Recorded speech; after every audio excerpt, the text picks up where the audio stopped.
Welcome to the All-Star Athlete Podcast, your guide to mastering the mental game and reaching your full potential. Today's sponsor is Well Traveled. Whether you're grinding through long days, pushing your limits in training, or constantly on the move, your body takes a toll. Fatigue, hectic schedules, and changing environments can weaken your immune system. Give it a boost with Well Traveled, a drink mix with clean, clinically proven ingredients for immunity and no added sugar. It's a smarter alternative to Emergen-C. Just open a packet, mix with water, and enjoy. Right now, save 25% when you use the code ALLSTAR on the Well Traveled website. That's gowelltraveled.com/discount/AllStar. Again, save 25% when you use the code ALLSTAR on their website. Stay well on the go with Well Traveled. Today, our guest is Sam Warner. Sam previously identified in her younger years as a softball and volleyball player, and now identifies as a fitness enthusiast who enjoys going to the gym, working out, and staying generally physically active and healthy. Sam, welcome to the show. Hi, thanks for having me. I'm excited. It's a pleasure to have you here. Thanks. I understand this is your first podcast experience, so if you could just take a few minutes and introduce yourself to our listeners so that they can find out a little bit about you and who you are. Okay. Well, I'm Sam, as you said. I'm born and raised in San Diego, so lived here my whole life. And I grew up playing sports when I was younger. I played all the sports. I did the soccers, obviously did softball, played volleyball. I think we had like a little field hockey practice during PE and stuff like that, basketball. So definitely stayed active when I was younger, and then kind of gradually decided to just play softball and volleyball. That was, I grew up with my cousin who's the same age as me, so we played the same sports together. So grew up playing softball and volleyball, and then kind of progressed to that into high school. And then eventually I did actually quit softball sophomore year. I focused on volleyball and decided to do that year round. There was just too much going on. I was missing softball practices. So I decided to just focus on volleyball.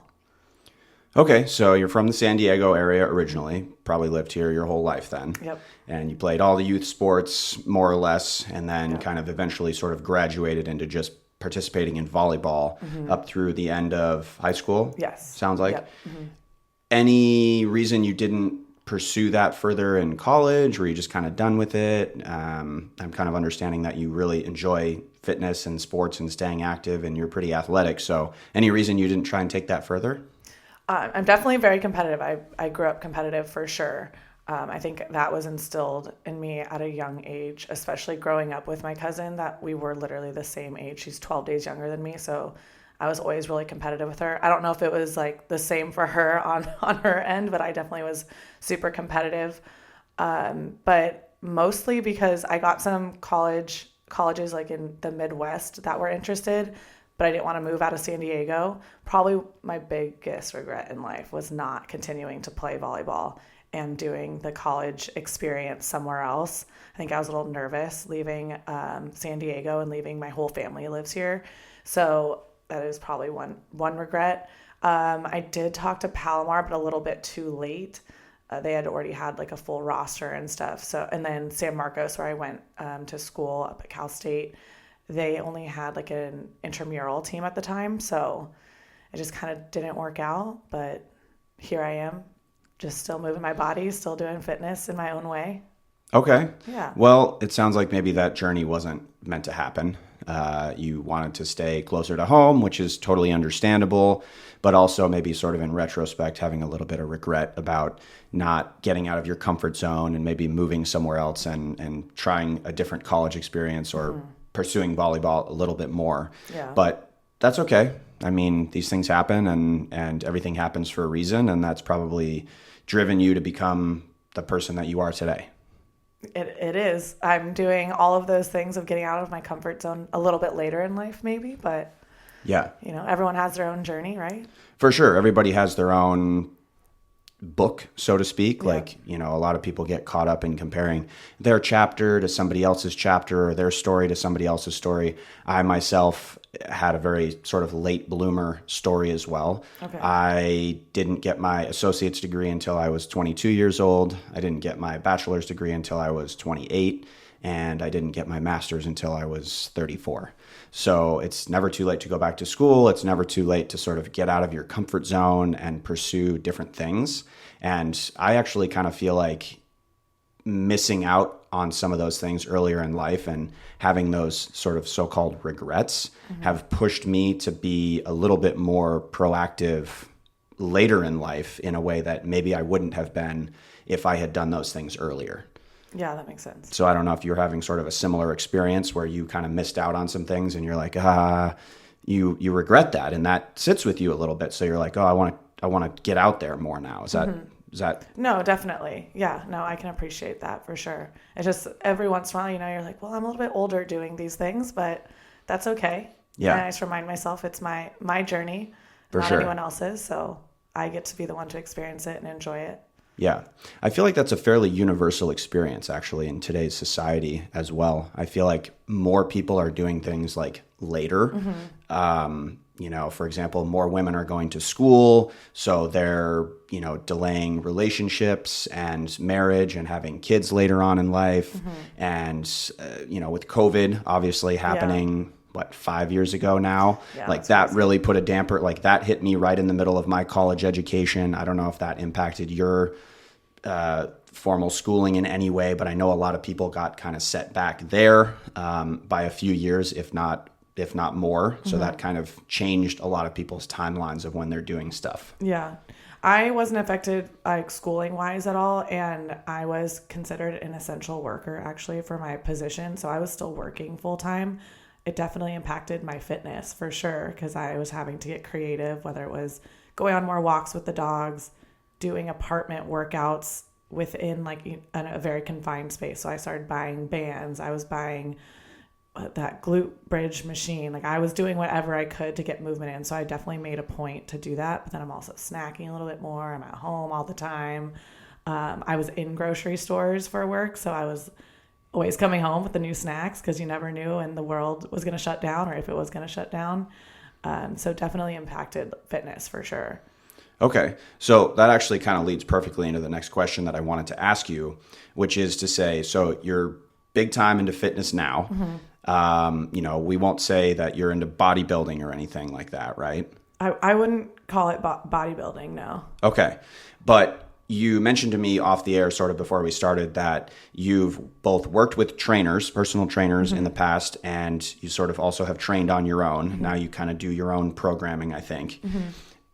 You mentioned kind of the COVID experience and the bands and buying the equipment at home and obviously sort of graduating from youth sports or high school sports into sort of your adult life where now you're just sort of a kind of gym goer, fitness enthusiast.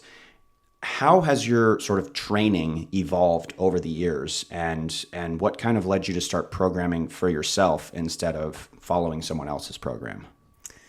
Well, I feel like as a child, I obviously I just was running around, playing outside, playing the sports and going to practice like I normally would. And I know my dad would always tell me like, you could go out and practice more. You could do more. He'd always tell me this one story where he'd be like, he grew up in New Jersey actually. So he'd be like, I would clear the driveway so I could practice shooting even when it was snowing. And I was like, okay, well, it doesn't snow here, so I don't have that issue. He's like, well, you don't go out and practice. I wanted to play with my friends. So obviously I didn't really follow his guidance on that, but I understand where he was coming from now at an older age. But yeah, I didn't really go to the gym in high school either. I don't feel like we really had like a gym session. I think like our football players and wrestlers did, maybe basketball, but I never really went to the gym for like volleyball or softball. We never had like a weight training during that time.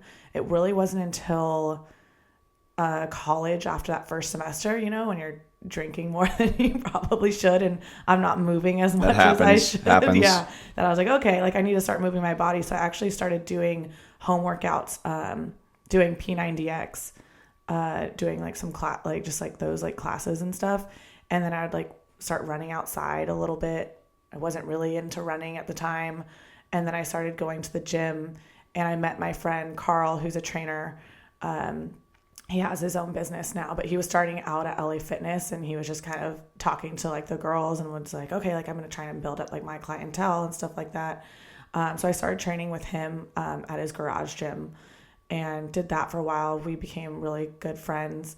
And I actually ended up training with him later because I was just like, I started doing it on my own because I was like, okay, like I've been doing this. I know what I'm doing now. I'm going to start going to the gym. My other friend and her now husband would go to the gym as well. And so she kind of became my like workout partner. We'd go all the time. We started a fitness page when we were younger. It was probably like 8-10 years ago now. So when we were like super young, like in our 20s, like early 20s. And I feel like I just aged myself. That's all right. You know what? It happens. I'm in my early 30s. Yeah. I mean, we're just being honest here. Like, yeah. I'm in my late 30s. Like, yeah. I have nothing to hide about that. Like, I just prefer to say, like, I'm more experienced now. Like, I don't really have anything to hide. And honestly, when we're talking about like athletic experiences and when you went to college and these things, you know, sorts of things, like age is just a number. Yeah. Like, I don't feel like you look like you're in your early to mid 30s, you know, just like. No, I definitely feel young. I definitely think it helps being as active as I am as well. So I definitely don't feel like it's just weird sometimes because I used to be like, oh, I'm like the young one, but I'm like, okay, I'm a little bit more experienced in life. I've gone through some things in life for sure. But yeah, so I was working out with my workout partner for a little while. She got married, you know, started doing her thing. And so I was kind of focused on my gym stuff. And then I kind of just got bored of going and doing the same thing at the gym. And so I needed like that push. I know that when you have a trainer, they're going to program it for you. I can go and not have to think about anything, which is super nice. And they're going to push you a little bit more when you have that spotter, so that you can kind of take it to the next level. So I worked with him for about 2 to 3 years, a couple of years ago. So I think it was like a year or two that I stopped training with him just because I moved down south to the city, and I was driving back and forth was a little much. But yeah, I definitely saw the biggest growth from that period. And I think it was just taking my nutrition a lot more seriously. And I've gone through a bunch of different like nutritional experiments, I guess I would call it, to try different things that would work for me. Cause I know that everyone's an individual. Not what works for me isn't going to work for you. I've told my friends that so many times when they ask me, but so I had a really good experience going back and working with him. And he actually sent me a couple clips of just like the changes from when I first started working with him to like now. And I was like, oh, like you can see it. And he was very like adamant about like, I'm going to measure so that you can actually see the difference that we made. So that's kind of like my experience going through and why I was working with trainers, not working with trainers. Now I program myself just because I'm not driving up there all the time. I feel like I've gained a lot of knowledge. And then I go to another gym probably 2 or 3 times a week called It Factor down in San Diego. They're altitude training, which is pretty cool. And they just have a great community. That's probably the reason I go there the most, is for their community. Everyone's pushing each other. It's super fun. It's a different way to get your cardio and weight training in. It's about a 45-minute workout. And then we also do breath work in there as well, which is pretty awesome. Wow. Okay. Sounds like you've got a lot going on. There's a lot to unpack there. So we'll kind of talk about a few different things. Real quick though, before we move on, since you did mention like measuring and like social media, I don't know if you have like a super big presence on there, but for our listeners who might want to follow along with your journey and maybe look at the progress that you've made, the transformation that you've underwent, do you have a social media that you'd be comfortable sharing on here? I mean, I do have my personal Instagram. It's just _sam.warner. I post like some of my workouts. I always like re-tag any of our It Factor stuff because we're always like shooting stuff in there. It's super fun. I got a lot of people to like come and try it out just because it looks like a fun time, which it is. And then I definitely did, I think it was like a couple months ago, showed like the progress of like, I think it was like 3 or 4 years ago till now. So I'll like show like little parts of that, show some things that I eat, just my whole thing is living like a balanced lifestyle. You're still like, I can be a little more disciplined than most people probably would say. And people probably think I'm not quite as balanced, but I do enjoy, going out with friends, having a couple drinks, going out, and I love live music. So going out and dancing. So clearly still moving my body. But definitely enjoy like the balance, because I do love my sweet treats as well. For sure. And I mean, I appreciate the honesty, and this is just, this podcast is kind of a platform to talk about mental performance techniques and people's athletic journey and experiences. But I also started this podcast to kind of shine light on people's experiences just sort of overall. A lot of people get caught up kind of looking at the fitness influencers, social media pages, and it's like all you see are these like perfectly curated, like photoshopped images under the gym lighting, and they haven't eaten in 36 hours and they're posing, and it's like, that's not realistic. Yeah. I mean, I'm a personal trainer. I work with my clients. I told them, like, over the holidays, enjoy yourself. Like, have a couple of cookies in moderation, have a couple of drinks in moderation, right? Yeah. Obviously, we don't want to totally go off the rails, but it's refreshing to hear that people that are in great shape, as I would qualify you being in great shape, can do those things. And it's good for people to know that, because people that might be getting into fitness, they're a little intimidated by it, or maybe they have a misunderstanding about like how flawless your diet and your lifestyle needs to be in order to attain like a great physique. It's like, yeah, you need to be within sort of the 80, 20, 90, 10% rule, where like 80 to 90% of what you do is healthy. You're getting your sleep and you're working out 3 to 4 to 5 times a week, and you're eating a pretty healthy diet, but you're also indulging in, some ice cream every once in a while, some gelato. We live in Little Italy, San Diego. There's some great restaurants, I'm a big pancake girl. Whatever, pancakes with syrup. Seriously, honestly, breakfast. I love breakfast. That kind of stuff. It's important to kind of know about that. Yeah. So thank you for just sort of being like open and honest about that. Yeah. It's very true. So if anybody wants to follow Sam, again, I'll put the notes in the notes for the show, like what your social media is, just if anybody's interested in checking out your journey or connecting with you on anything that we're going to talk about today. Cool? Okay. So let's kind of move forward here as far as like you being a fitness enthusiast. I just personally found out about Hyrox events recently. I think they're a pretty recent thing. Maybe I'm behind the ball a little bit. Okay. But you mentioned that you're sort of working towards competing in your first Hyrox competition, which is super exciting. From what I've heard, they're incredibly challenging, kind of an endurance, like power sort of event. What inspired you to kind of pursue Hyroxes, and like how has your training been going for that so far? I would say that the reason I want to do it is because I've always wanted to do a competition. And I know a bunch of people have been like, have you done any bikini prep work? Have you done any of that stuff? And I love food so much. And I know mentally probably wouldn't be the best for me, because I can be pretty tough on myself. So I haven't taken it to that level. So I've always wondered what kind of competition is going to showcase, what I enjoy doing at the gym and challenge me at the same time. It Factor actually is affiliated with Hyrox, so they've done it, and I've only heard good things. They were like, it is the hardest thing I've ever done, but it was so worthwhile, and like you feel so accomplished after, which is one of my favorite things. So I'm sure while I'm doing it, I'm going to question myself, why in the world did I put myself through this? But I know that after I'm done, I'll be really excited for myself. Hopefully I'll want to keep doing them, or maybe a different type of competition, but it's definitely something that I want to do to challenge myself mentally, for sure. I know I can put myself physically through stuff. I do it all the time, but I think the mental side of it is what a lot of people don't really talk about. And they started to now. I feel like it's definitely more of a hot topic now, is like that mentality that you need to have to get through the tough things. So that's why I want to challenge myself as well, not just physically, but mentally. Yeah, I mean, this podcast is a perfect example of talking about the mentality of athletics. That's like a key portion of what we're talking about here. It sounds like you've always been competitive. You mentioned that sort of going back to with your cousin. you have gotten into fitness more seriously, certainly in the adult stages of your life, as opposed to kind of the sports when you were kind of a younger girl. You mentioned a competition.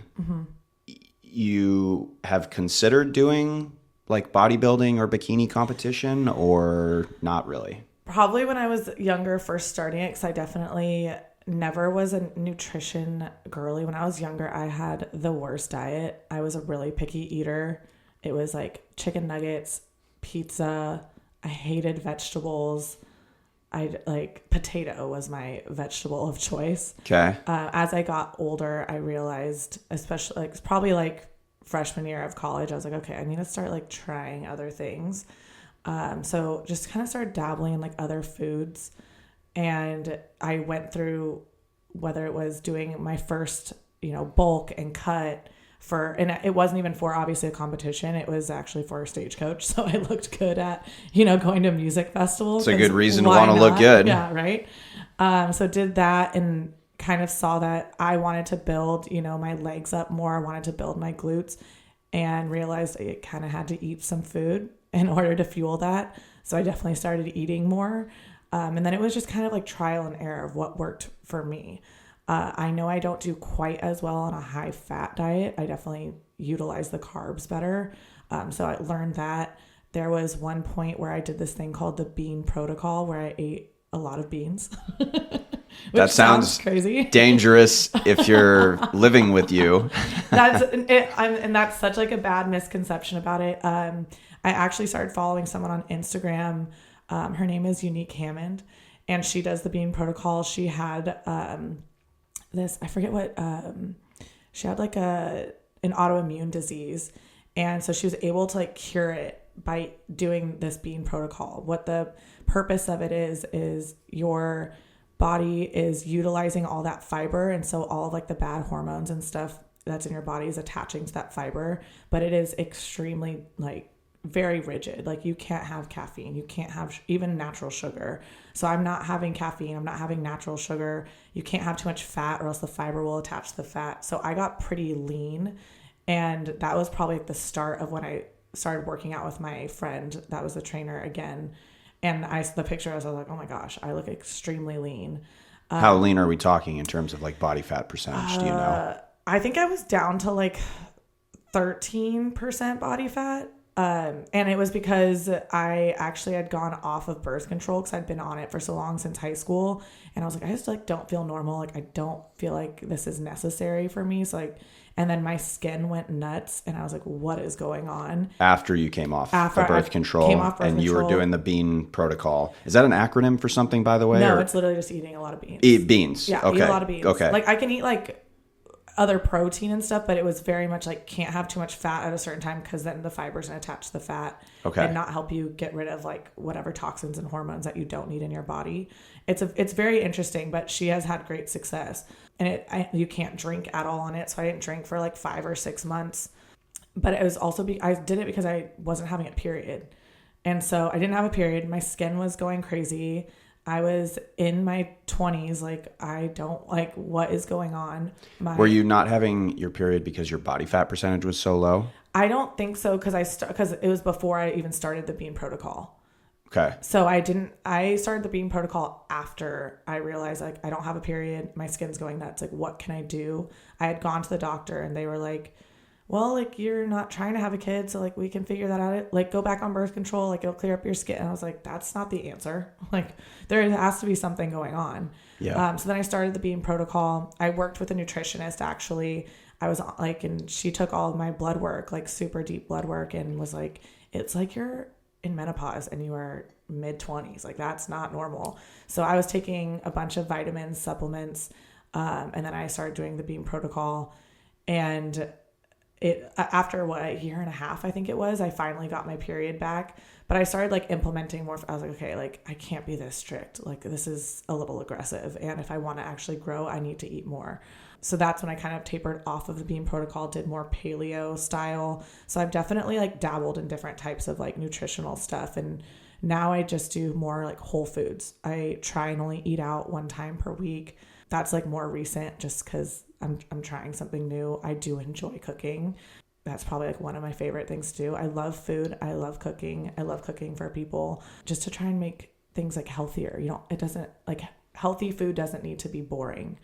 Absolutely not. I love cooking myself, and you can definitely get some good flavors with for sure. it being healthy. For sure. My sister is not a health person by any means. And whenever I'd cook for her, she's like, wait, this is actually really good. I'm like, it doesn't have to be boring. Like, yeah, it might take sometimes it can take some prep. More recently, I've just been keeping it pretty simple and just eating a higher protein diet, eating fruits. I've been making sourdough bread. If people have been watching on Instagram, that is what I've been doing is making sourdough bread. Let's go. But yeah. So ASMR, by the way. Yeah, Tune in. The crunch is real. But yeah, I think the nutrition part is what really turned my fitness around. And I definitely had to go through, and I mean, it's always like evolving and always changing. But I think that's where I saw the most growth is when I like dialed in my nutrition, because you cannot, unfortunately, out fitness a bad diet. Absolutely not. Most people, I mean, not most people, but a lot of people try to do that. Yeah. So, okay, cool. You've mentioned, again, sort of before the episode, dealing with kind of a comparison mindset and perfectionism. Mm-hmm. So talk to me about that a little bit. Like, how do you think that these mindsets developed?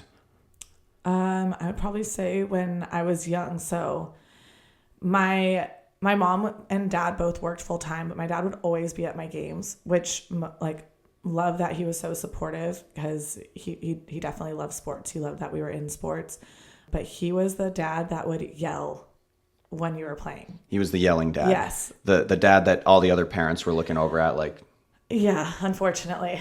So It made me really nervous every time. Like he was yelling like supportive things, or he was like yelling at the umps, or like complaining, or what? Mostly yelling at the refs, yelling that I could like not like be playing. Like if I missed something, like it would be like, well, you should have done this, or you should have been practicing more.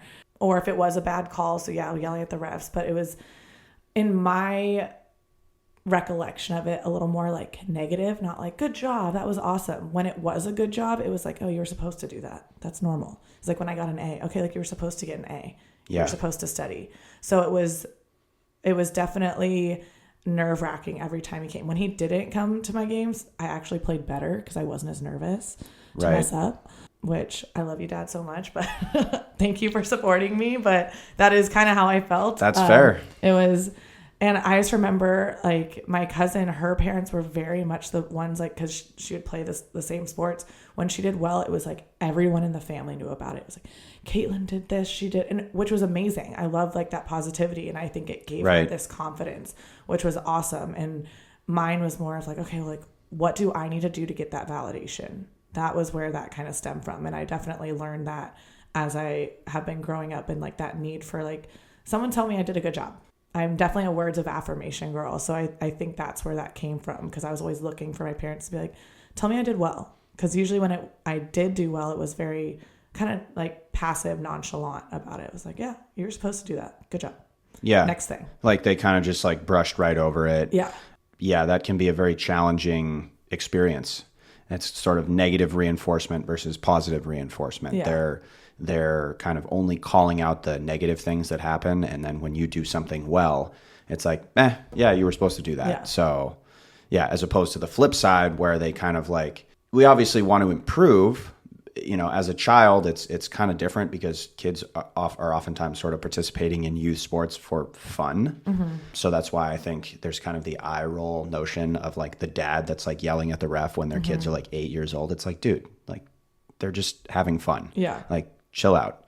Like I get it that, you know, he wanted you to improve and be the best that you can be. And parents show that in different ways, right? Obviously he loved you very much, and he was trying to convey that love by expressing that he wanted you to be the best that you could be. And I think he was doing the best that he could in that moment. I don't know, you know, I don't want to put words on the specific situation, but that's kind of what it sounds like to me. Yeah. And the funny thing is my sister was always like naturally talented, but she was a bit lazy. So if she had put like the work in, like she would have been amazing. I didn't always have that natural talent. I had to put the work in a little bit more. I was also like a late bloomer with like sports because I was young for my grade. So I just wasn't as strong. So if I had stayed back like 1 year and was older for my grade, I would have had that strength just that you need like in high school. So like that's where I also felt like I was like, I always wanted to play with older players. I always wanted to play with the better players because it pushed me to be better. I'm the same way now at the gym. I love working out with people that, you know, are stronger than me, are pushing me, have the higher endurance because it pushes me because I am competitive. Like I want to be doing just as well. So it definitely does push me for sure. Yeah, I think that's one of those things where, as sort of unfortunate as a life experience that was for you, it has kind of shaped you and molded you into being a better version of yourself now. And I'll give you a kind of prime example for myself. I played soccer up through high school. I never played at the collegiate level or anything like that. But I had a pretty negative experience with one of my coaches, my varsity soccer coach in high school. And he was very much that same like negative reinforcement, like calling me out in front of the team, you know, just kind of yelling at me when I would mess up, but never offering like that positive reinforcement or that encouragement.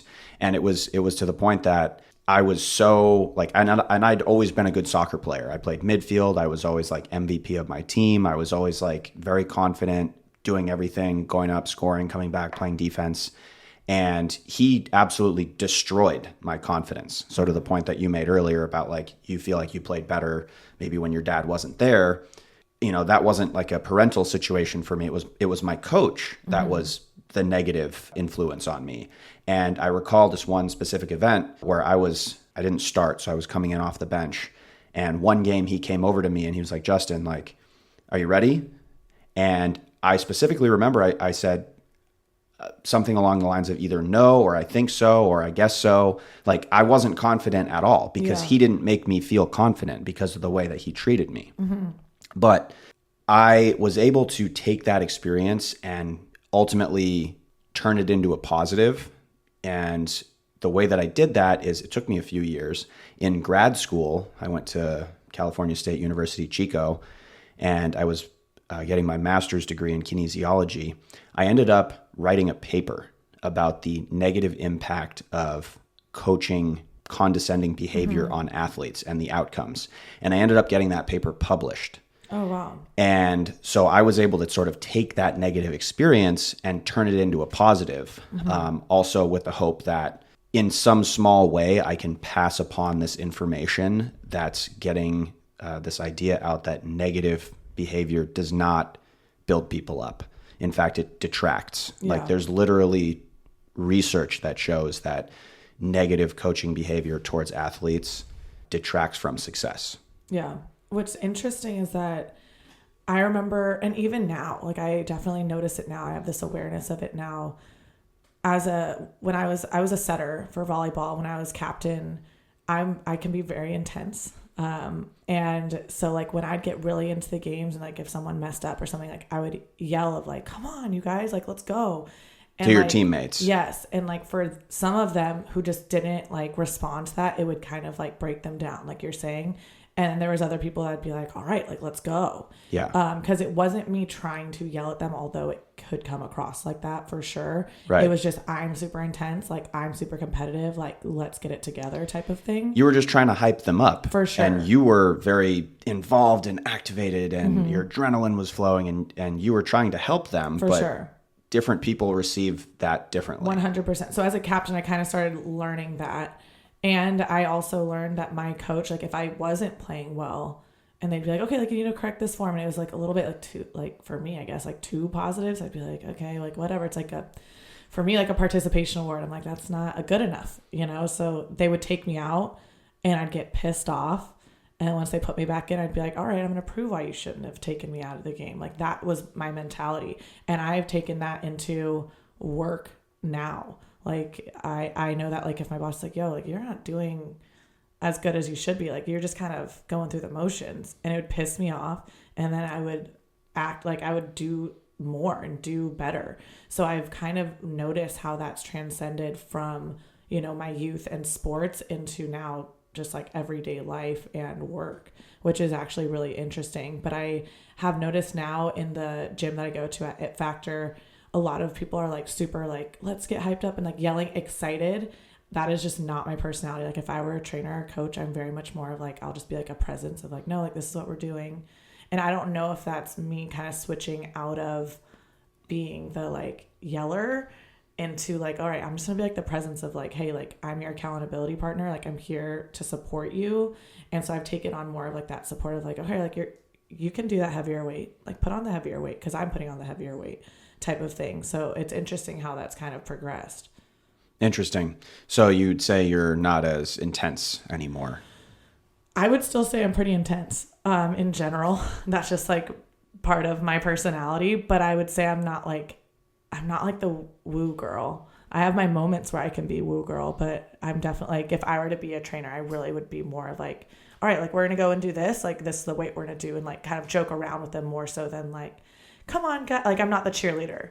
That's definitely not me. Like I cheerlead in my own way, I guess. For sure. Yeah, I'm definitely not the cheerleader type either. And different styles work for different people. Like there's different trainers that work at the gym that I work at that are very much like the kind of rah-rah. Rah-rah, like almost like group exercise instructor, like sort of energy where they're just like, to your point, like kind of a cheerleader up there. Like, and I love that. Yeah. We need that. Yep. That works for some clients and it works for some trainers. Yeah. I'm very much like similar to you where I'm like very not intense. I used to be more intense and intimidating than I am now. I'm very much like supportive and empathetic and understanding. Like I'll obviously push you depending on what the goals of the client are, but I'm very much like kind of in your corner, like, all right, we're going to go up and weight. Like, oh, what was the, rating of exertion on that one? Oh, too low. Okay, let's increase it. Yeah. But I'm definitely not like rah over here. So yeah. Let's kind of move on here, talking about mental performance strategies a little bit more. Have you or do you currently ever use strategies like visualization, imagery, mindfulness, these sorts of things for your workouts specifically? So are you actively aware of any mental performance techniques that you use, whether it's at It Factor or any, running or any other athletic pursuits you're going after? At It Factor, they do more so of like a physiological sigh, like breathing. So like 2 deep breaths in through the nose and then out through the mouth when you're like feeling like I can't breathe. This is too much. Like my body's going into fight or flight type of mode. So I've started to do that, especially in that setting. I don't really need to do that as much when I'm just lifting at the gym.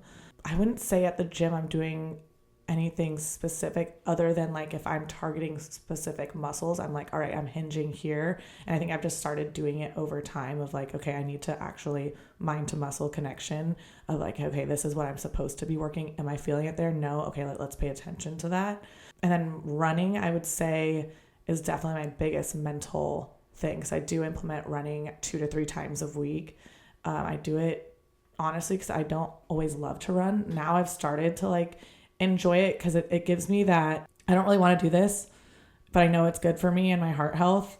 And at the end of it, I feel so good about doing it. And you get that like a little endorphin high for sure. Plus I do it for my dog because he loves running. So he's my running buddy. I enjoy running with somebody though, because I like to just like run at a pace where I'm just like chatting. It's like I'm catching up, but still like getting the movement in. But I definitely, if I'm running on my own, it is more of a mental game for me. Because it's like, am I really tired or do I just want to stop and start walking type of thing? If I get like a good song on or get a good podcast going where I can, make my mind wander, where I'm not just like thinking of every step that I'm taking or that I'm tired or that my legs are tired. I think that's where I could use a little bit more of like the mindfulness that I do. Okay. I was going to ask if, and I kind of always ask this question for people with respect to running. Okay. Are you running like towards something or are you running away from something?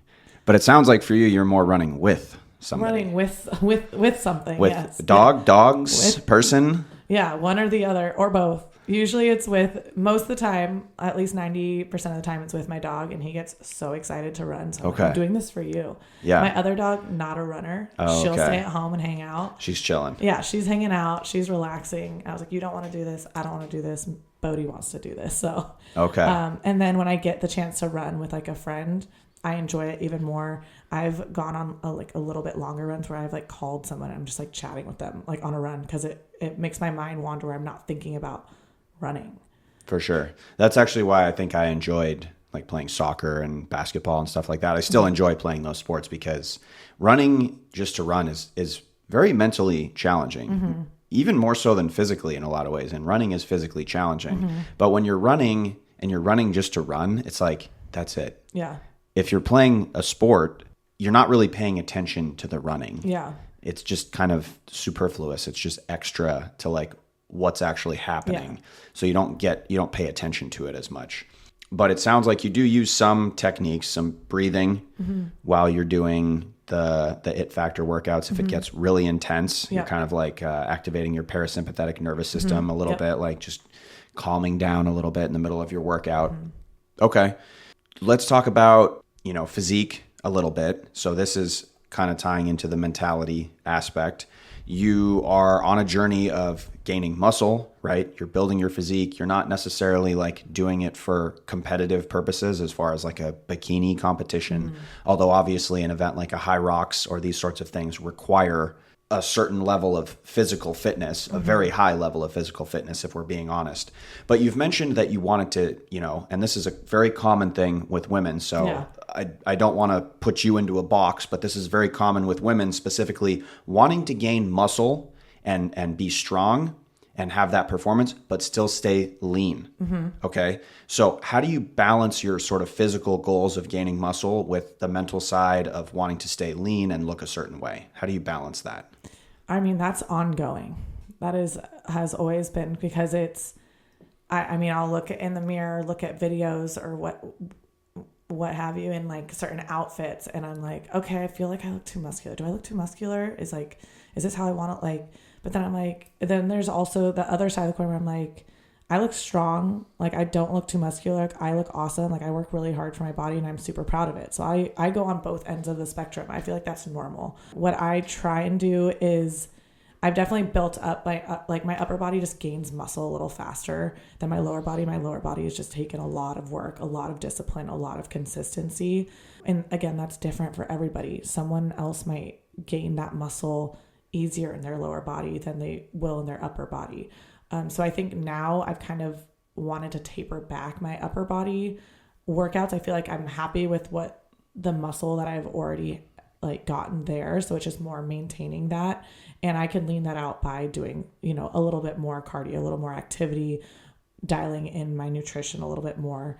I think my biggest thing is I always want to grow, like every girl always wants to grow their glutes. At least that's like a thing. Grow the glutes. That's like the thing these days.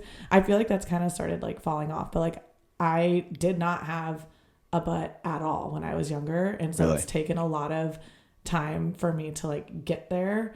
And it's taken me like, doing 3 leg days a week, eating in a surplus, but I can't eating too much of a surplus because then I'm like, well, then like my stomach doesn't look how I want it to. So it's always like this back and forth, trying to balance that for sure. But also giving yourself grace. Like if you want to build muscle, you're going to have to be okay that you're going to have to gain a little bit of fat along with that muscle to get there. And then you can kind of taper it back off once you get to a certain point. There's like the ebbs and flow. I'm not saying at this point, I don't want to do like this big cut and this big like bulk. Like that's not what I want to do. That's why I'd rather just kind of like do it gradually. And then, if it's like summertime and me wearing a bathing suit a little bit more, okay, I'm going to up my movement a little bit more, maybe dial in my nutrition a little bit more. So I feel like I've gotten to a point because I've done it for so long that I can do that. And I feel the issue that I've seen when friends are asking me is like, they want the quick fix. Okay. Like I don't have that much time. I have this amount of time and this is like, you have to prioritize it. You got to really want it. You have to prioritize it. If you prioritize it, you're going to make time for it. That's anything in life. And just understanding it's going to take a little bit of time. Like you're not going to be able to do what I'm doing because I've done it for 10 plus years at this point. So I've gained that ability to like maybe have a box of Girl Scout cookies when I'm feeling like really crazy. The whole box. Sometimes it is the whole box. But I've had that, like, I've done it for so long and that consistency that, like, it's not going to totally deteriorate me. Even though there are moments where I'm like, I should not have done that. And I feel this guilt for sometimes doing it. I've gotten a lot better about it. I also just don't keep that stuff in my house all the time because I know I'll eat it. Yeah, for sure. That's a lot of what you just talked about is a very common sort of universal experience among women. Mm-hmm. Definitely society is moving in that direction. I think gym membership is up for women. Weightlifting statistics are way up for women as women understand that the physique that they want is driven by lifting weights, and it will not make them look bulky. Yeah. And what I tell all of my female clients, or even if they're not clients and they're women that are interested in weightlifting, it's almost impossible for a woman to become too bulky. You literally have to lift heavy ass weight, and for years and years and years and years. I mean, there's men that lift weights that can't get bulky, and women just have significantly less testosterone, which is kind of the driving factor in, I mean, other than sort of biological differences, genetics, men to women just don't have enough testosterone, and your muscles are a little bit more sleek looking to begin with. But it's a universal experience for women wanting to be strong, but not too muscular, because you don't want to look manly. You want to maintain your femininity, all of these sorts of things. So it's obviously a very difficult balance to maintain. Have you ever struggled specifically with body dysmorphia? You kind of just like touched around it there in terms of like, I like how I look, I don't like how I look in the mirror, these sorts of things. Have you ever struggled with body dysmorphia and any related feelings about how society expects women to look, coming from an athlete perspective in your younger years to now kind of a fitness enthusiast? Definitely. And I feel like there's still like, it's an ongoing struggle. I think like you could be the most confident person in the world. There's always going to be like maybe that one day that you're just like, I'm just not feeling it today. It's just not my day. But I just try, as I've gotten older, I've tried to remember like not every day is going to be your best day, but hopefully you can wake up the next day and be grateful that you're able-bodied. You can still move your body. You can do something to quote unquote change it if you want to, make it a priority. But I think the biggest like societal thing is I feel like in the 90s it was like being that super petite, skinny girl where there's no body, and then it's really morphed into like we love the girl with like the curves but like at this point I feel like it's embrace your body type. There's so many people that have their I'd be looking at girls that like just have more hips, more curves. I'm like, oh, I wanted, the curves, and that looked feminine to me. Or like, I want to look a little more athletic and look a little more like toned and muscular because I want to look like an athlete. And that's how I started training, to be honest. And then there are the girls that like enjoy having, a more like petite frame, and that's just how their body is and how they like to look. And so they might do a little bit more of like the yoga or Pilates and not do quite as much weight training. I don't think that there's not a one size fits all. Yeah, there's not a right or wrong. No. And I think so many women, especially when you're younger, it's like, oh, like what is the guy going to like about me? Like, are they going to like that? And like, I've fallen victim to that as well. Like, am I going to look too muscular for this guy? Do I not look feminine enough? Am I not like petite enough? Like, what is it about like, and at the end of the day, if that person doesn't like you for that reason, like someone else is going to find you attractive. Like, so, like that's not your person then. And have you had those experiences like with dating, like that guys have not liked you because you look a certain way, or is this kind of your perception? I think that's something that's an easy thing to like be like, well, maybe it's because what if the guy ended up going to another girl that looks completely different than you, or maybe she looks the same as you. Okay, like she liked that. Maybe I wasn't enough, or maybe it was, she's way more petite and does more like doesn't really do like the weightlifting. It's like, was I like too muscular? It could just be his preference and have nothing to do with your physique at all. Absolutely. Yeah. And so as I've gotten older, it's what do I want to look like in the mirror? Yeah. What am I for happy? you, Yeah. not what for am anybody I happy else. with? You're training for you. Exactly. And my friend, I literally was talking to my friend about that too, a couple days ago. And I was like, I don't know, like, I feel like my back's like getting like too muscular, or this is too muscular. Like, and they're like, if that person doesn't like you because you're like, someone else is going to be like, you look awesome. Absolutely. You work hard in the gym. I love your discipline. Like, who cares if that person doesn't like it? 100%. And so having those girls like in your corner and having that support system is also so huge for your mentality and for your fitness in general. That's why I like going to It Factor, because there is such a great community there. I like going to Fit because I get to see the same people, because if I go, the same times, I get to meet different people. Everyone says hi and they're like super excited that, you're there, or they'll give you like a nice compliment. Like, hey, like, you're putting in work. Like you look awesome. Like that's such a nice thing for someone to say. And I feel like sometimes in our society, like girls don't say that enough to other girls, because we are looked at as competing with one another. And it's like, that girl looks awesome. You also look awesome. We both look awesome. For sure. Why does it have to be one's better than the other all the time? Yeah. I think my experience is the fitness community is pretty supportive in general. Mm-hmm. I like the gym that I work at, that we go to, mm-hmm. Fit Athletic in San Diego. And I've never been to It Factor, but I know there's a lot of gyms in San Diego. And don't get me wrong, San Diego is a very competitive city, right? There's a lot of good looking people. There's a lot of entrepreneurs. There's a lot of money. There's a lot of competition for sure. But my experience with the fitness community has been pretty supportive in general, at least in recent years. And I think a lot of that has to do with, and I'll let you speak to this in a minute, I think a lot of it has to do with the fact that people who are really dedicated and into fitness and nutrition and living a healthy lifestyle understand the discipline and the commitment that it takes to achieve a specific physique. So if you see somebody else that has an objectively good physique or a great physique, regardless of whether they're the same body type as you or different, it's something worth complimenting, right? Mentioning and building that person up. I mean, that's just my personality, generally speaking, is very like supportive and encouraging. Yeah.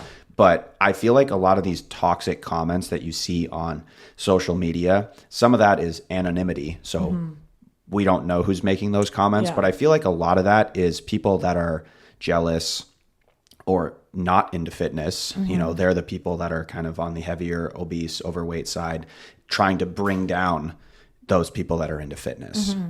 Do you feel like you've had kind of a similar experience? I feel like more so I'll have like family or certain friends that are like, oh, you're eating like that again. Or coworkers are probably like one of my biggest things, because I work in the alcohol and liquor industry right now, which is interesting, knowing how into health and nutrition I am. And that's where like the balance comes in, right? Like there's, they're going to happy hour and I'm like, I'm good. I'm going to have a soda water. And they're like, yeah. And I'm going to go to the sauna. Yeah. Like, you're no fun. I'm like, I am fun. That's bullshit. I don't have to be drinking to have fun. That's one. Two, I got to balance it. I cannot do this all the time, or else I'm not going to get to where I want to go. For sure. My family, it was more so when I started, or when I'd be eating a certain way, that'd be like their biggest thing. They're like, oh God, Sam's bringing her food again. What are you eating? That would be a lot. Like, what did you bring? What is that? And I'm like, you're curious. Like, does that mean you're going to start? Like, do you want to know what my diet is, or like what I'm actually eating? Like, and were they saying that in a negative way? I feel like it was like a judgy way. Sometimes it'd be like judgy, for sure. It'd be like, really, you can't just eat what we're going to eat. And I'm like, if I did that all the time, there's always a reason to celebrate. There's always a reason to have that cookie. There's always a reason to, go out to eat and celebrate something, whether it's someone's birthday, someone got a promotion, you're having a good day. You're having a bad day. You just feel like it. So having that discipline of not doing it all the time is huge, and picking and choosing when you feel like you want to maybe indulge a little bit more, but I can still like go and hang out. I just am not going to indulge as much as you are, but I'm still going to go and do things. But I think sometimes it was a little bit more like judgmental, and then some of it was a little more like inquisitive. And then there'll be times where people will kind of see that what I've done, and they're like, okay, like I see you putting in the work. Like, I see how your body looks. Can you help me?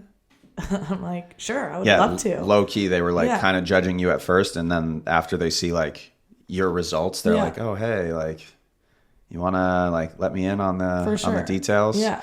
By the way, I find it really kind of ironic on the topic of like alcohol, because I don't drink either. Okay. That alcohol is like the only substance, which alcohol is absolutely fucking terrible for you, by the way, as I'm sure you know. Not that But boy, is it fun sometimes. It can be fun for sure. But just the negative health effects of it. It's the only super toxic substance that people participate in that you have to justify why you don't do it. Yeah. Like if you're like, oh, I don't drink, people are like what? Like, you don't drink? They look at you like you're the crazy one. Yeah. Whereas if I was like, yeah, I don't do heroin, people are like, oh, good. Great. Like, good Thank for you. God, Yeah. Thank God you don't do that. Yeah. But it's like, and I'm not saying that alcohol is the same as heroin, but obviously like just the negative health effects of alcohol are just unbelievable. And I'm not going to list them all right now, but it's bad for you. Yeah. Suffice to say. I mean, the funny thing is the younger generations now are really seeing that. Obviously we can see how much like health and fitness and like mental health is really at the forefront of the industries right now, because the alcohol industry is down. Like, I think I saw this thing on like Instagram or whatever, where it was like baby boomers, millennials, Gen X or whatever. I don't know all the different terms. Like their alcohol consumption was like pretty level in terms of like billions of dollars, spent. And then Gen Z, which I think is like the newest. It's like Gen Alpha, Gen Zeta Alpha. I don't even know what Well, the youngest generation that's like old enough to drink alcohol, Yeah. right? Which is probably like, I mean, obviously the legal drinking age here in the United States is 21, but people are drinking younger than that. Yeah. It's like way down. Isn't it like yeah. 90% down or something It's like really that? bad. Like our industry is which is having terrible for mass layoffs for my industry, which like I understand why. For sure. Not great for your industry, but great for the health of the population. For sure. Because even I was talking to one of our sales reps and he was like, I have a friend that his daughter just turned 21.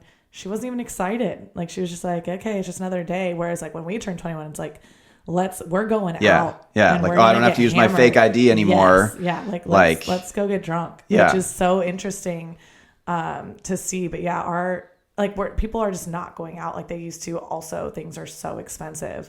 How expensive it is for a cocktail is ridiculous. There's also the social anxiety piece of it. Yeah. People are communicating on dating apps a lot more. This was exacerbated by COVID and people like not really developing social skills. So that translates into people not being comfortable or not wanting to go out, like all these kind of things too. So, yeah. And I mean, I can appreciate I know there's some people that just like drink to get drunk to get that feeling. But I really appreciate like a nice cocktail, like a well-crafted cocktail. For sure. If I have like one or two like good cocktails, like I can appreciate that, or a nice glass of wine. I appreciate that, where I feel like so many other people are trying to like drink for a reason. Yeah. Which is, I totally get that too. I get that side of it too. But if you have a healthier relationship with it, I think it's important for sure. Yeah, for sure. Fitting within that 80 to 20, 90, 10% scheme that I said earlier. Yeah. I don't tell my personal training clients that they need to quit drinking, first of all, because I don't want to try and control their lives. I'm going to inform them what alcohol does, but I'm not going to sit there and like take the beer bottle or the glass of wine out of their hand.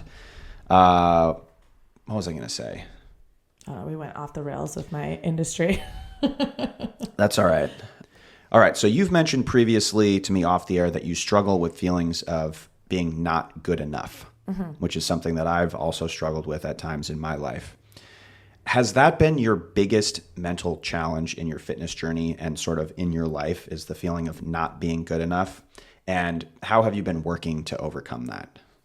I feel like definitely in general and in fitness for sure. So I feel like there's always something you can improve, always something that you're like, oh, I can that perfectionism definitely is within me for sure. I have like perfectionist tendencies where I'm like, well, this could be a little bit better, or this could be a little bit smaller, or this could be, but that's like life, right? So is that you versus you, or is that you comparing? Are you saying you're not good enough for yourself, or are you saying I'm not good enough compared to that other person?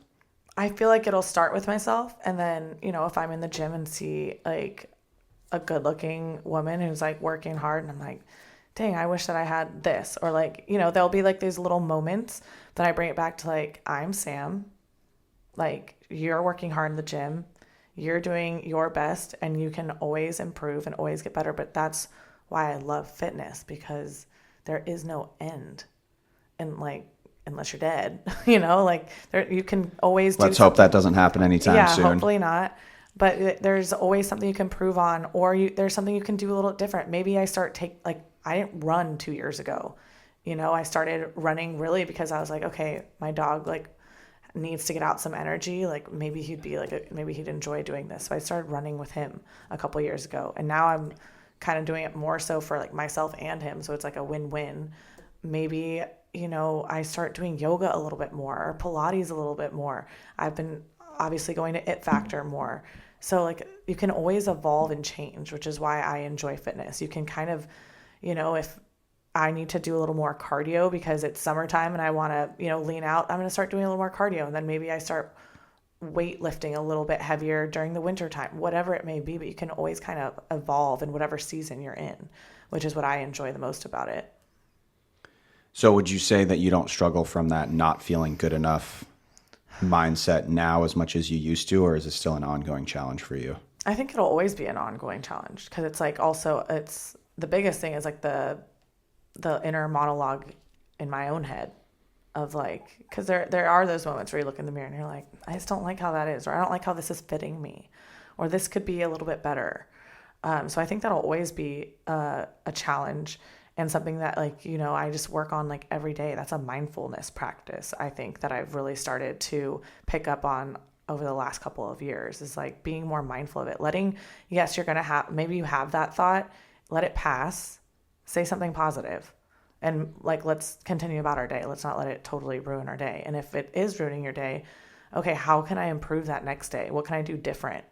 And again, just giving yourself grace. Like I'm very disciplined and I am consistent. So give yourself a little bit more grace. Like your body's doing the best it can. So do you catch yourself when you're having that like negative self-talk? Oh, absolutely. And then you kind of like say a nice thing about yourself to follow it up? I think I'll like have that self-talk and I'll be like, Sam, why are we like, let's change that. Like, okay, we're going to go to the gym today. Maybe we're not going to eat, 2 cookies today because you felt like it.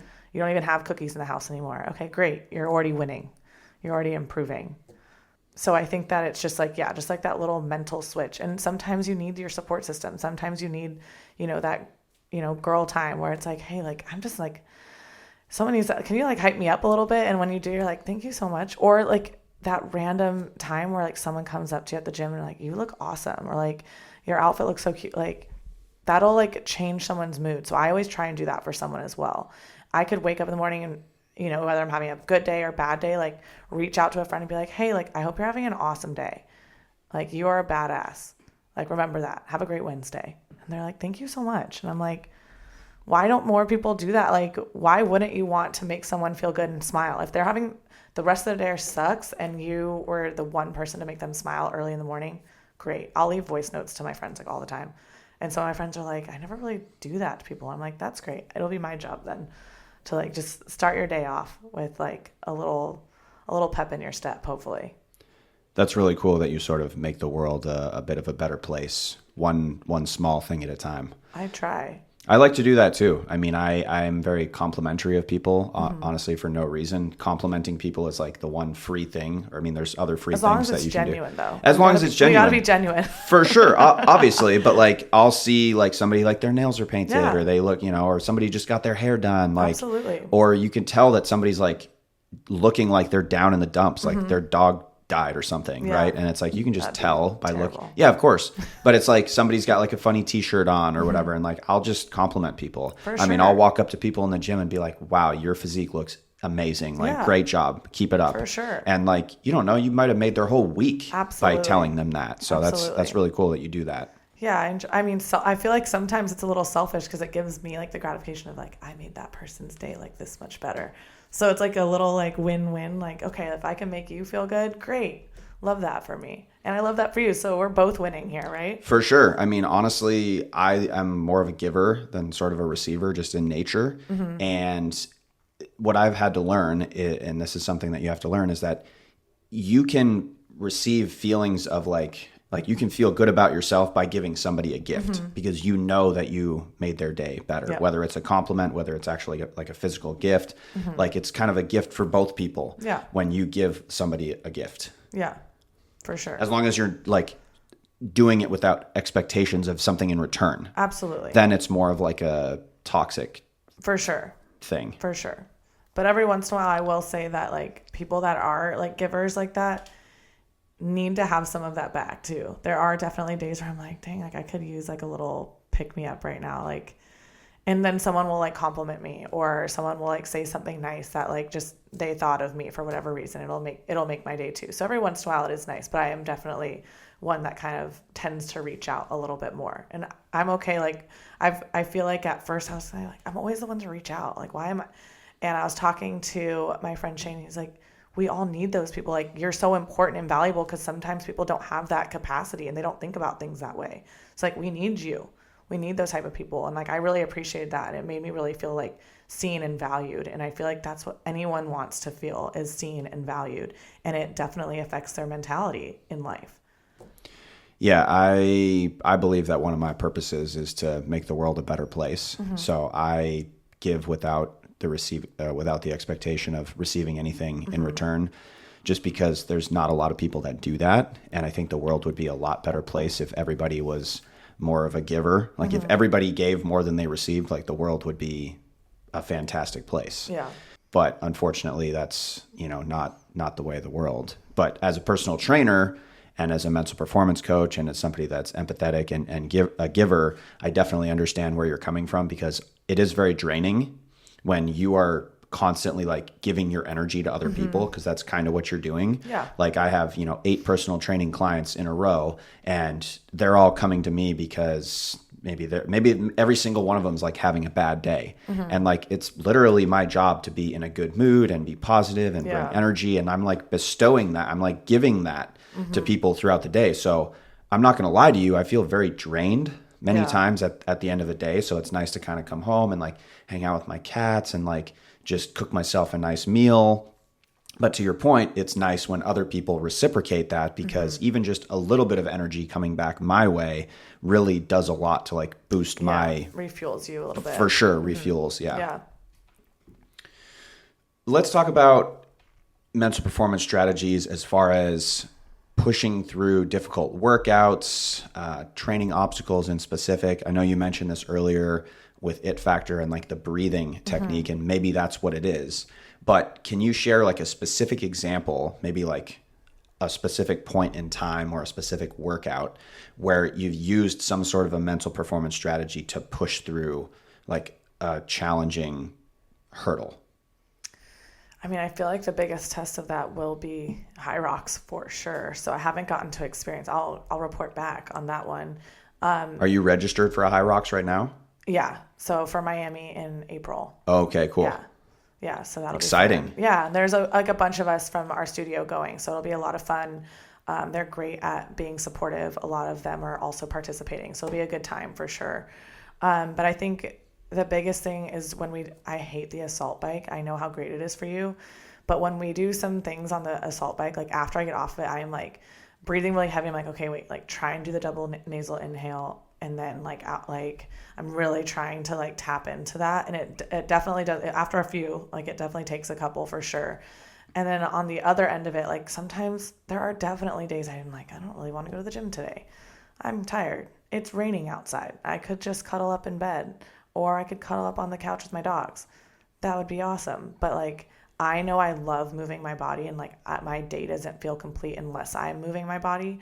So that mental hurdle, like, hey, like just show up. It might not be your best workout. You might not be hitting PRs. Not that I'm always going for PRs. Like you might not be feeling like you're strongest in the gym, or feel like it was like as good of a workout as you did the other day. But hey, you showed up and you got through it. And usually halfway through, I'm like, oh, I got over that like hump, and I'm so glad I did this. I'm like, how many workouts are you really like, I'm really mad at myself for doing that? I've never come across one where I'm like, unless maybe you got hurt, you're right. Like, damn, I shouldn't have unless done you that. Were either, I mean, and even then, I would say if you got hurt during, like, the only time I would say that I would be mad at myself for doing a workout is if I was hurt beforehand mm-hmm. and I like somehow convinced myself that I needed to do it anyways. Oh, I do that all the time. Like that might be one that, I mean, me personally, so I can't speak for you, but like if I got hurt during a workout, well, I didn't know that was going to happen. Yeah. So Like I'm Yeah. not going to be mad at myself for that. But Yeah.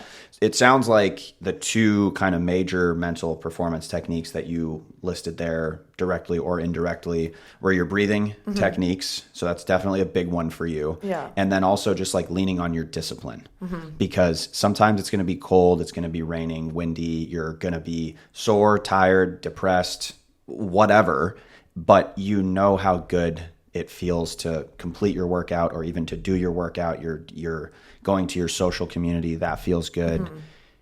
You just lean on your discipline to get through. Gotta show up for myself. Show up for yourself or other people. Yeah. Other people might be sure. sort of counting on you to be there for them. I know Yeah. that's why a lot of people like the sort of community aspect, because sure. it's like, well, I know that Jake and Emily and Alex are going to be there, and like they're expecting me Some to be gym there. motivation? Some yeah, seriously. Like that's big for a lot of people. For sure, yeah. So, I mean, community, relationships, these things kind of bleeds a little bit more into like social support than mental performance techniques, sure. but it's all tied together. How do you stay so resilient? Is it just that discipline that you have? Is it the goals that you have? Like, it sounds like you're very resilient. You've experienced some challenges in your life, and you seem like a very resilient person who just, if you get knocked down, you get back up again, keep going at it. You've experienced some injuries. Like, talk to me about resilience a little bit. Well, one, I appreciate that. Thank you for noticing that. I think that I enjoy control a little bit, and that is like, that's why I can control my food. I can control what I'm eating and what I'm not. I can control if I'm going to the workout. Other things that are outside of your control, like you can't do anything about it. You know, you can do your best and you can do your side of things, but that's like something I can directly control. So I think that's where I kind of tap into it the most. Like I can control that, so I can focus on that. And that's really what I kind of do, and why I feel like I would be resilient. I guess I've never really looked at it quite that way. It's like, okay, what can Sam control? She can control how she eats, and she can control what she trains or when she trains. Those are like the two biggest things. And she really can control her mindset, although sometimes that's been like the third thing that's really come up more in the last couple of years, is really taking like the mindfulness and mindset as a bigger thing of like, I don't want to say it's easy to show up and go to the gym and do like the weights. Like sometimes that's really hard for people, but for me, like the mindset part has been more difficult and what I've had to really practice and be aware of. And so in the past few years, that's definitely been more of my focus, is like the mindset of it. And because I enjoy going to the gym, I do that. And then I have to remember I got to practice the mindful part of it too, because that is such a huge part of overall encompassing wellness, right? Yeah. So your resilience, you would say, is rooted in your control over what you can control. Absolutely. So we kind of commonly refer to that as control the controllables. So you can control your diet, you can control when and how much you exercise, you can control your hydration, your nutrition, these sorts of things. So when you're faced with difficult, adverse circumstances like the weather or like injuries or whatever it might be, you can kind of fall back on what you can control, and that helps you to move forward. For sure. What's your approach to recovery, both mentally and physically? Does that tie into that sense of control as well? Or do you have like a specific recovery routine that you partake in? I would say that was one thing that my trainer, Carl, would always be like, you need to recover. You're so good at going to work out and moving your body. You know, the other half of it is actually recovering, letting your body repair itself and build the muscle stronger. I really struggle with that. You still struggle with that? It's definitely something I've been a lot more mindful of. I actually, more recently, like my lower left ab, I don't know what I did to it, but it like started fatiguing. It's definitely inflamed, and it was really bothering me when I was sleeping. I'd be like waking up in the middle of the night, like when I like switched around like positions like in bed, and I'd be like, what is that feeling? Like I couldn't do like a hollow hold, like getting out of bed. Like I was like, I that is interesting that I'm feeling. I couldn't do like pull-ups. Recently? Yes. Is this like currently? within the last 2 weeks? Yes. Oh, okay. Yeah. So you're still dealing with this? Yeah. So, and I would like still go to the, I'm like, okay, like, Because like once I'd like warm up, I feel like endorphins kind of happen. My body would get loose. And so I just like keep working out. But then once I'm done, you know, your body tightens up a little bit more. And then it's really feeling those effects. I'm like, okay, this is going on for a few weeks now. Like that's not normal. And, you know, obviously all my friends, trainers I've talked to, they're like, yeah, you know what you actually need to do? Rest. And I was like, I know, but like I enjoy You're eating. like, God damn it. I was like, I don't want to do that though. Like I like moving my body. They're like, you can move your body, just don't. Why are you going to keep irritating? Like the more you do it, the longer it's going to take to actually repair itself. You could get hurt further. You could not be able to do the Hyrox, like rest. So it was last week that I took like 3 or 4 days off and I was just walking, or I walked on the Stairmaster because God forbid, I don't go to the gym one day when I'm supposed to. But I did take like 3 to 4 days of like, I'm not lifting. Yeah. Even now, though are you one of those like pink Stanley Stairmaster girlies that's like plowing away for like 60 minutes on there? You seen those like TikToks I recently? have a coral colored Stanley, I believe. Usually I just bring like my water with my electrolytes or something. Okay. But I'll be on there for like the most is 45 minutes, but usually it's been like 20 to 30 minutes. But I enjoy walking outside. That's probably like one of my favorite things. Like I love the sun. It gives me energy. And I just thoroughly enjoy walking around outside. It also helps that I have dogs, so they also require me to walk them along outside. So like I enjoy going on walks. So I'll get a lot of my movement in walking places. I prefer to, especially living in Little Italy. That's one of my favorite things about living down there is walking everywhere. And some of my friends will be like, but it's like 0.8 of a mile. I'm like, great. We're getting our steps in, guys. Perfect. Fantastic. So I definitely get my steps in that way, but I definitely had to take that time to like rest it. I went and saw a sports like acupuncturist, which I'd never done before. So that was interesting. I did that last week. It definitely seemed to help. He's like, you should probably it is inflamed. So like you can, if you're going to work out, like don't do stuff that's irritating it more. So definitely started modifying my workouts. Like, let's not like, and that's like more of like an ego thing of like, well, I'm not lifting like I normally do. Okay, well, like, let's recover. Like, you're still in here able to move. Step one. So let's be grateful for that. You're moving your body still. Okay, what can we control? You can control your nutrition. Okay, maybe you're not eating quite as much as you normally would when you're like lifting all the time. And you can control your recovery. Okay, let's go into the sauna. Let's make sure we're actually stretching. We're warming up. Okay, if this hurts, stop doing it. Stop over like exerting that muscle so it can actually get better. And then you can get back to your normal thing. I mean, this has all been loop on in my mind of like, okay, like let's remember this. So it's definitely something I have to remind myself for sure to do. And as I'm getting older, you can see how important recovery is as well. Definitely recovery and warming up, cooling down. Mm-hmm. But it sounds like you have some good tools. Yeah. The walking definitely is a great active recovery one. Mm-hmm. So that's sort of built in with having a couple of dogs anyways. So everyone get a dog. Yeah. Or two. Rescue the dogs. Rescue for sure. The dogs, please. Or cats, but you can't walk the cats. You can't. Well, you could. Some people. You ever see the ones with like the harnesses and they're like going on adventures or whatever? Is that you? That's not me. That is not me. But I will tell you, it is a bit of a chore to clean up after them every day. So I don't imagine. I don't know if I would. I don't know if I'd classify that as recovery. But yeah, animals are great for sure, though. Yeah. Rescue them. And for your mental health as well. And for mental health. Yeah. So that's a big one as far as like recovery, like just chilling with the dogs, I'm sure. Like that's parasympathetic nervous system, oxytocin, all these kind of things. Oh, yeah. We just, yesterday was Valentine's Day. My Valentines were my 2 cats. So that's amazing. Yeah, for sure. Everybody was like, oh, what are your plans? I'm like, I'm going home to hang out with my cats. It's going to be awesome. Yeah. So...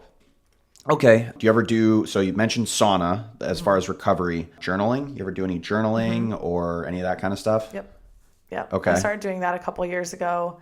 And that's kind of like evolved as well. So it went from like, okay, every day I'm like writing in my journal, kind of like it's a diary. And then it's kind of evolved to like, what are my goals? Okay, let me look back at like, what did I say last week I kind of wanted to do? How, like, did I actually accomplish that? Okay, what do I want to do this week? If I'm reading a certain book and they have me like come up with some like ideas for certain things or they have different practices, I'll write those things down. So that kind of evolves as I'm kind of going through life. So, but I like that I've kept the books. I can kind of see like where I've come from and what I've been doing. And then sometimes it'll be like a word of the day. Like I felt this way today. Okay. Why, like, let's see if we can change. Okay. Like, wow, that really changed from yesterday. Yesterday you were feeling sad or resentful, whatever it is. And then today you're feeling grateful and awesome. Great. Why? Like, and kind of write that down. So I'll definitely, my journaling is kind of like, I'm trying to find like the right word for it, but it's very like different flow depending on like how I'm feeling. But I definitely do try and like write something down. And I actually, the past like few weeks, have written down like agreements with myself of what I think, like, you know, God and the universe is working towards me, and just knowing that like I am where I'm supposed to be and things are happening not to me, but for me. And really just believing that. And the more I read it, like I read it every night. I think I wrote down 3 agreements that I have, and I read them before I go to bed every night. And then I'll read a few like affirmations and say a few things I'm grateful for, because there's always something to be grateful for every day. I'm incredibly grateful I get to wake up and live in this beautiful city. I'm incredibly grateful for my family and the support system I have. I'm incredibly grateful for my dogs, and that my body is able to actually move even when I am a little bit more injured. It definitely gives me like, hey, Sam, probably should slow down a little bit. Listen to your body. Let's see if you can actually, maybe we're going to practice recovery now. Maybe that's what we need to do. You've nailed the working out. Let's practice on actually recovering and see what that can do for you as well. Yeah, fitness is very much like a complete circle sort of adventure, if you will, where it's like, to your point, a big part of it is the actual working out. And then another big part of it is the diet, right? Like you mentioned earlier, you can't out-eat a bad, or you can't outwork a bad diet. Yep. But then another piece of it is the recovery, right? So it's like you work out, you eat, you got to recover in order to work out again. And even within the realm of working out, as far as recovery goes, right, you can't lift as heavy as you want to right now because you have, sounds like some kind of a strained abdominal muscle. Well, you can focus on your cardio a little bit more, which isn't to say that you're in bad cardio shape, but if you're not lifting as heavy weights and you still want to work out for, I don't know, 3, 4, 5 hours a week, however much it is, well, that time that was previously spent on lifting weights, now you can do a little bit more cardio, which is going to help get your body fat percentage down. It's going to increase your cardiovascular, right? Your VO2 max, which is going to then directly impact your weightlifting experience, right? When I started running last year, I noticed a vast difference in my recovery times in between like deadlift sets because my VO2 max was higher because I'm running. So my heart was stronger, right? And then there's the sort of red-headed stepchild of fitness, which is flexibility and mobility. If we have like a big 3, strength and power, cardio, and then like flexibility and mobility. So it sounds like I heard you say like, okay, Sam, slow down a little bit. So maybe that's focus a little bit more on your flexibility and your mobility now, which is also going to directly impact your lifting capabilities, range of motion, reduce your risk of getting further injured in the future, and so forth. So it's this sort of practice of gratitude, of mindfulness, of recognizing that like there are other things that I can do during this time that are going to be just as beneficial, if not more beneficial, even though I'm injured. No, for sure. And I think I've always liked to train like an athlete. I feel like that's why I would never really classify myself as like bodybuilder, because I like to move my body. As I get older, you know, whenever I have kids, like I'm going to want to be able to like chase after them and like play with them. When I have nieces and nephews, like I'm like their jungle gym whenever they see me. I'm like, all right, I'm sore, but okay. The cool aunt, no doubt. When I do get to see them, yes, I'm sure my sister and my cousins are like, we would like to see Tia Sam more. But when I am there, it's like they're always like, lift me up, swing me around. I'm like, okay. So definitely being able to do those things and just having like that, like I like to play beach volleyball, going out and being able to play beach volleyball. Like you have to be able to be mobile. You can't just like be like stationary, like, you know, like you're rolling around in the on the sand. Like, it's harder than it looks, by the way. Yeah, absolutely. So like that's why like I like to implement, you know, the running, the strength training, and then, you know, I'm doing box jumps. I'm doing like Bosu ball stuff for like stability work on like my ankles, or like I started doing last year. I have I'll go and get like stretched and like some like body work done at least once a week. Because I know how important that is. I know I don't take enough time to do it myself. So at least once a week. I've been doing that for like the past year, which I've really, I look forward to now. I'm like, okay, I get to like, and it's not always fun. Like, it's not always like, oh, it's like a massage. No, like being like stretched and like actually like working like on like working out like knots and stuff like that, like it doesn't always feel great. Like rarely feels great if we're so being like, in the moment. Afterwards, it feels great. Yeah, you're like, okay, I did something good for my body, like for the recovery part of it. So if you think about it, like there is a lot, and I feel like sometimes people can get really that are just starting or like maybe want to get more into like the health and fitness part of it. There's a lot of aspects of it, and it's like I'm a little more extreme in that sense because I really enjoy it. Where if you're just starting out, like start going on walks more, like just start moving, like let's start somewhere. And I feel like the first thing is like, okay, let's start moving a little bit more. You sit at a desk all day, maybe stand, maybe get the walking pad so you can go on a walk, like prioritize going on 2 20-minute walks a day. Like let's start somewhere. And that's where that's where like the mindset I feel like is sometimes people go, okay, I have to go 0 to 100. Like, let's just start 1% each day. And like, maybe you'll really enjoy doing something. And I always, whenever I talk to friends, I'm like, what do you like doing? If you don't like weightlifting, maybe don't do that as often. Implement it if it helps you get to like your goals, but maybe you like do like a dance class, go and do Pilates if you enjoy doing that. If you like running, go running. But like, I definitely tell my friends and anyone that asks me, like, go do something that you enjoy doing so that you actually will want to do it. And then maybe once or twice a week, like you're doing that one thing that you're like, this isn't my favorite, but like I feel good after doing it and it's getting me to where I want to go. Yeah, you're definitely going to be more likely to adhere to an exercise program if it's something that you feel like you get to do, as opposed to something that you feel like you have to do. Yeah, for sure. But nonetheless, oftentimes both are just as important. Like I don't love stretching and mobility as much, but like I kind of feel like it's something I have to do. But I love weightlifting and I feel like it's something that I get to do. Yeah. So to your point, and I recommend this to everybody, clients or otherwise, find something that you enjoy doing and you're going to be a lot more likely to do it. Yeah. As far as mental health, you know, you mentioned kind of the whole, this is a holistic picture, right? And everything can be mentally challenging with the abdominal strain, and we've talked about body image. So we're kind of coming towards the end here. We're going to be closing soon. I just want to ask how your perspective on mental health and balance in your life has changed and sort of evolved throughout your training and your early adult life. Like, how has your perspective on mental health and balance evolved, particularly as you work towards your first Hyrox event? I would say that mental health has started to become more important for me to focus on. It's not something I'm like, whereas like I'm good, I would say, at least I feel, I'm good at fitness. I've done it for a while. I've been able to create a physique that I'm proud of. Okay, now like I'm switching gears of like, where else can I grow? And that is like in my mental like health and like my mindfulness like headspace. So that's been more of a focus.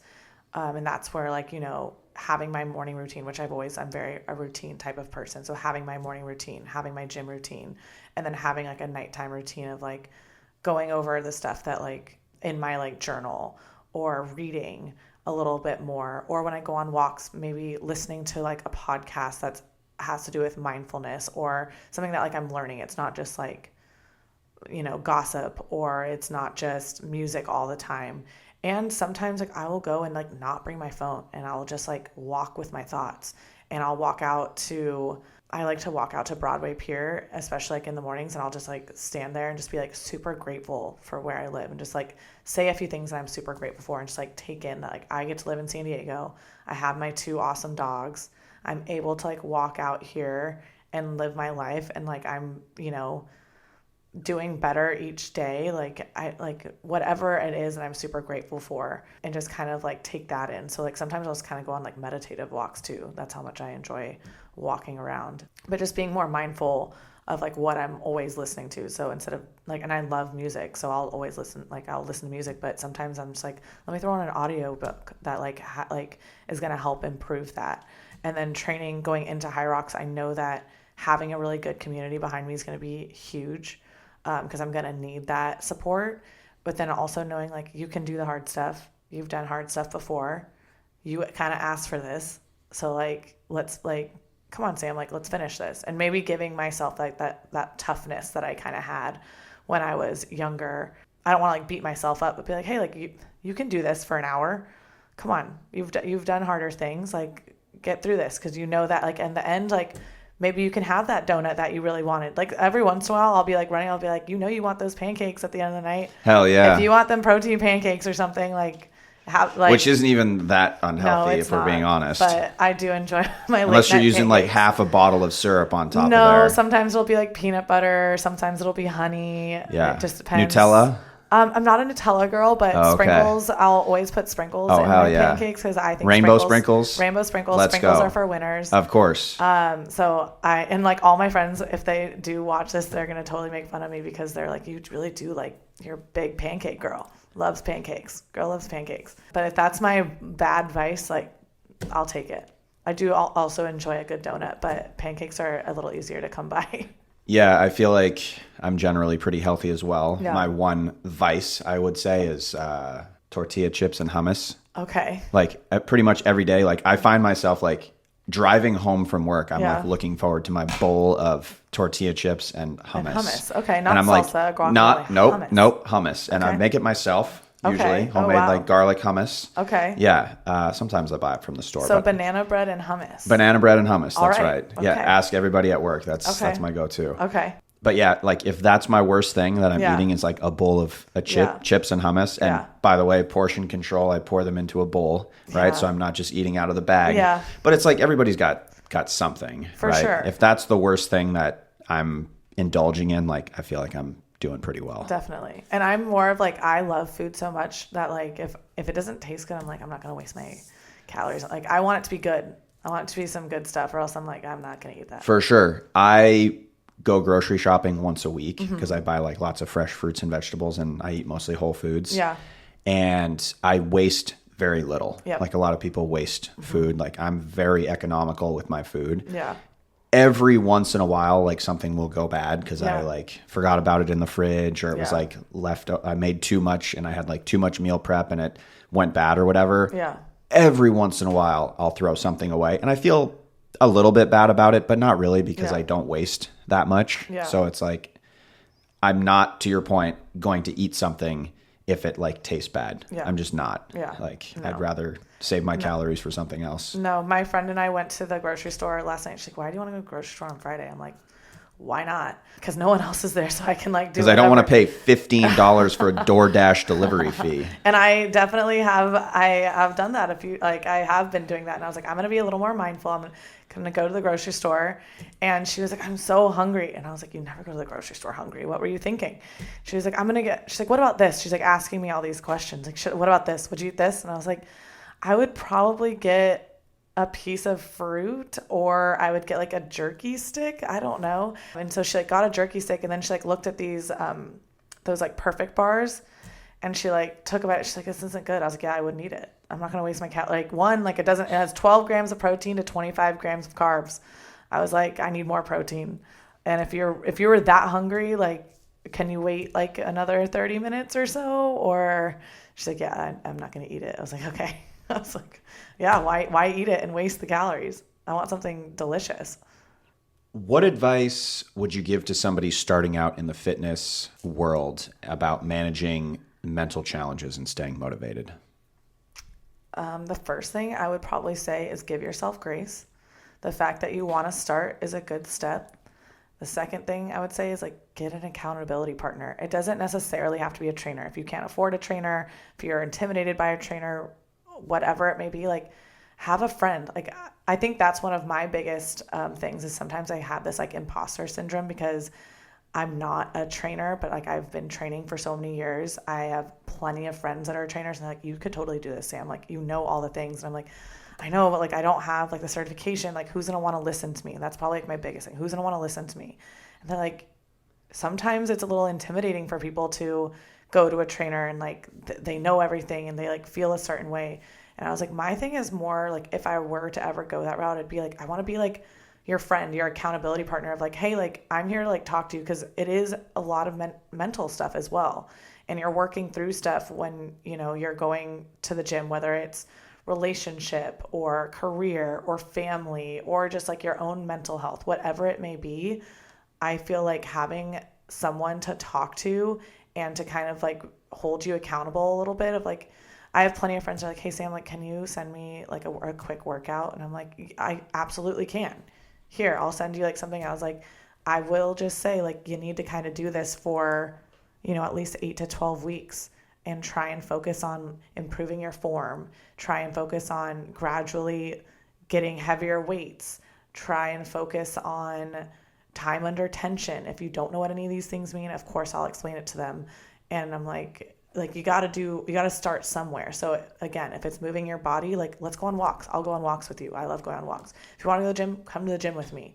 We'll like go through a workout. Obviously, maybe you're not doing as heavy as I'm doing yet. If you want to go to a workout class, let's go to the workout class. Like I'll be like that accountability person. Or if you want me to send you a voice note every morning to motivate you because you need something mentally, I got you. So I think like first is just give yourself grace because everyone starts somewhere and having that awareness of like, hey, like I want to start, and then making it a priority. You got to make it a priority or else you're not going to do it. And then the second is get an accountability partner. And it doesn't always have to be a trainer. Well, I think that you'd be an excellent trainer Thank you. That was ever anything Thanks. that you wanted to pursue doing after the wine and alcohol business, which sounds like it's not doing so hot it's right really now. Not, so. But to your point, I mean, giving yourself grace is key because it is a journey, right? Fitness is not something that's going to happen overnight. Diet and fitness, it takes a long time. Our society has this real instant gratification mentality where it's like, I want something now. And people look at social media and they see all these people that appear to be on the surface like overnight, got in shape really fast. Yeah. Everything that we see on, magazines and all this kind of stuff, it's like lose 40 pounds in 2 weeks. And I'm like, what are you doing? No, that's not how that works. Yeah. But that's how marketing works. That's Yeah. how like supplements and stuff Yeah. sell. So understanding that it's going to take some time. So that ties into the idea of giving yourself grace because people are going to have this expectation that they're going to get there like next week. And it's like, you're probably not even going to be able to tell a difference in how you look this week to next. It takes 2 to 4 weeks to even notice any changes whatsoever. And that's if you're being really consistent. Yep. It could take 3 months, 6 months, 12 months, 24 months, depending on what level of change you're looking for. Yeah. So yeah, absolutely give yourself grace because it's going to take some time. You're going to slip up along the way. And, as long as you stick with it, you will eventually get there. For sure. But you need to be kind to yourself because just spending energy beating yourself up is not going to help serve your purpose. Yeah. Which also ties into the accountability partner because it can be so difficult at first to do it by yourself that if you have an accountability partner, first of all, you're both supporting each other mutually, depending on the level of where you're both starting. If you're both starting at the same place, it can be nice to kind of progress together, or hire yourself a personal trainer, get yourself a psychotherapist, whatever it is, if you need that sort of support. And that's also going to help get you where you want to go. For sure. I think one of the things I found interesting was, again, my friend yesterday was asking me stuff and I was like, going to being more like health and like fitness conscious, like in our world these days, I feel like the industry, like the consumer industry has really taken to that. And I actually just saw this at Whole Foods the other day and it was air fried kettle finished chips. And I was like, that doesn't make them more healthy, but people are gonna be like, these are air fried. They're way healthier. This is organic. I'm like, okay, you guys, this is gluten free. I'm like, okay, look at the label. Look at how many ingredients are all in the that. buzzwords. Yeah, I was like, all the buzzwords. I was astounded by in Whole Foods it said air fried and then in smaller writing kettle finished. Of course, you're not supposed to read that part. Yeah, I was like, what? I was like, there's no difference except for it's air fried. Does it taste different? Is it actually like? But it's not actually better for you. So that's where like the eating actual Whole Foods, where so many people are like grab and go. I'm like, it's gonna take a little bit of prep work, and on the back end, yes, at first it might take you some time. But in the long run, like you'll get used to it. You'll have more energy probably. And so you'll like want to do it. You'll be like proud of yourself because you're staying consistent. So all these other things start coming into play. And I feel like being a personal trainer, I mean, even talking to my old trainer, half the time he's like a life coach. I'm like talking about personal stuff that's going on. And like, he's helping me through that while also I'm like training. And I feel like that's sometimes like, and that's like the mental aspect of it. He's like, Sam, like, stop being so hard on yourself. Like, you're here and you're doing the work.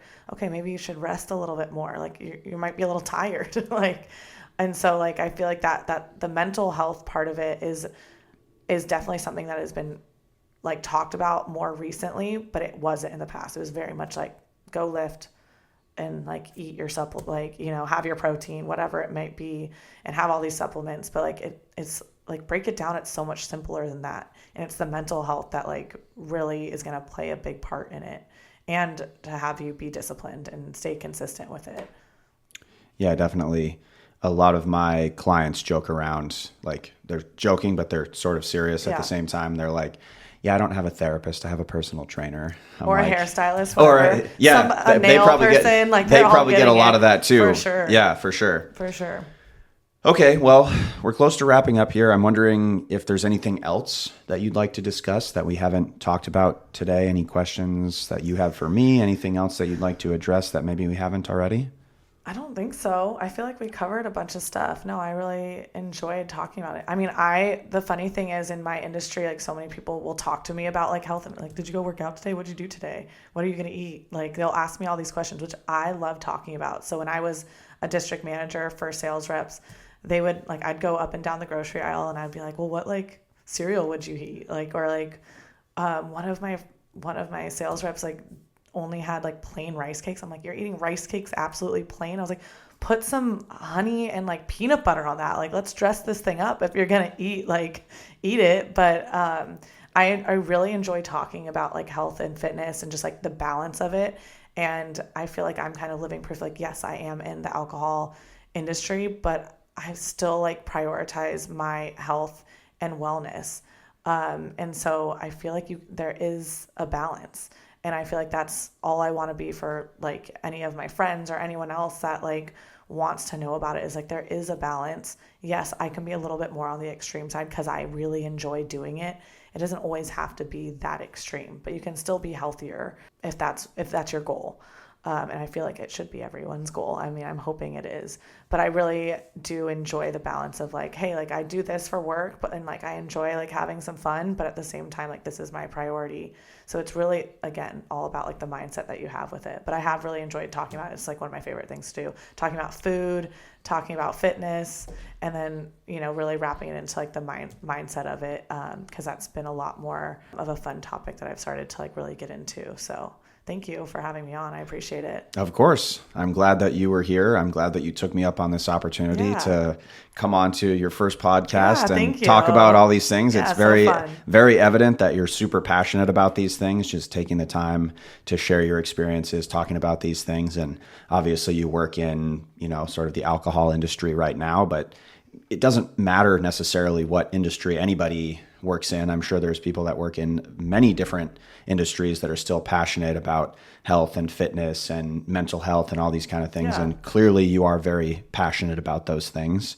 So I wanted to thank you for taking the time to share your experiences with us today and for all of our listeners. So we'll wrap up there. Sweet. Thanks again. It's been a pleasure having you here. Thank you. We'll talk again in the future. All right. All right. All right. Bye-bye. Bye.